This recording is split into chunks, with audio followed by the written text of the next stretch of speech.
Hello বন্ধুরা, সবাই কেমন আছেন? আশা করি ভালো আছেন। iTechMamun ইউটিউব চ্যানেলের আরও একটি ভিডিওতে আপনাকে স্বাগতম। iTechMamun ইউটিউব চ্যানেলের আজকের ভিডিওর বিষয় হলো আমরা কিভাবে সিম নেট দিয়ে iOS 12.4.6 আপডেট করব। আমরা যখন আপডেট দিতে যাই তখন এখানে ডাউনলোড অ্যান্ড ইনস্টল অপশনটা আমরা ক্লিক করলে হয় না, এটাতে কাজ করে না। তো এই কাজ করবে কি করলে সেই বিষয়টাই আজকে দেখাবো। শুধুমাত্র iOS 12.4.6 যারা 13 ব্যবহার করতেছেন তাদের কিন্তু এভাবে সফটওয়্যার আপডেট হবে না। তো সফটওয়্যার আপডেট করতে গেলে আপনাকে প্রথমে সেটিংয়ে যেতে হবে। তো সেটিংয়ে যাওয়ার পরে আপনাকে জেনারেলে যেতে হবে। জেনারেলে এসে একটু নিচে দেখবেন যে ডেট অ্যান্ড টাইম আছে। জাস্ট আপনি ডেট অ্যান্ড টাইমটা এখান থেকে সেট অটোমেটিক্যালি এটা অফ করে দিবেন।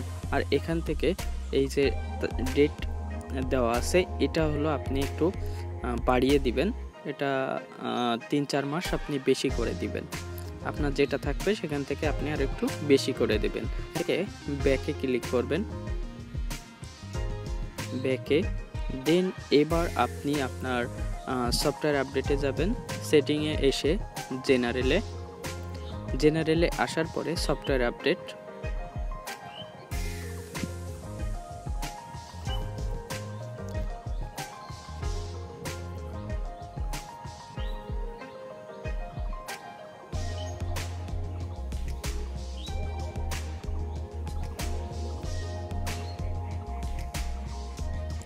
সফটওয়্যার আপডেটে যখন আপনি আসবেন তখন এখানে ডাউনলোড অ্যান্ড ইনস্টল এবার দেখুন যে সবুজ লেখা আছে।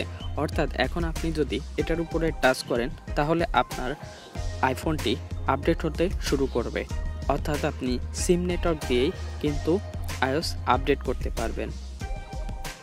তো এই ছিল আজকের ভিডিও। আশা করি ভিডিওটি ভালো লাগলে ভিডিওতে একটি লাইক এবং চ্যানেলটি সাবস্ক্রাইব না করলে এখনই সাবস্ক্রাইব করে নেবেন।